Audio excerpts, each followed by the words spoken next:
ఇవాళ ఫామ్ హౌస్లో వండుకున్న కేసీఆర్ ఏ సన్న బియ్యం తింటుండో, జన్వాడలో ఉన్న ఆయన కొడుకు ఏ సన్న బియ్యం తింటుండో, మా తండాలలో గూడాలలో ఉన్న మా దళితులు, మా ఆదివాసులు, మా లంబాడి సోదరులు ఆ సన్న బియ్యంతో ఇవాళ బుక్కెడు బువ్వ తింటురు కదా.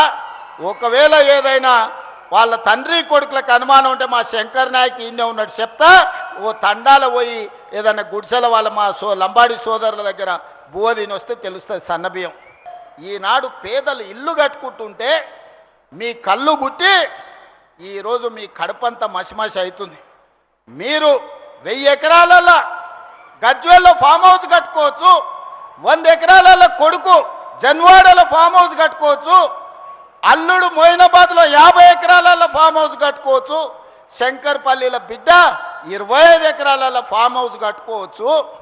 మీరు మాత్రం ఎకరాల కొద్దీ 100 కోట్లు పెట్టి ఫామ్ హౌజులు కట్టుకోవచ్చు. ఈ పేదోడికి 5 లక్షల రూపాయలు ఇందిరమ్మ ఇల్లు ఇస్తే మీ కడుపు మంట ఏందని నేను అడుగుతున్నా.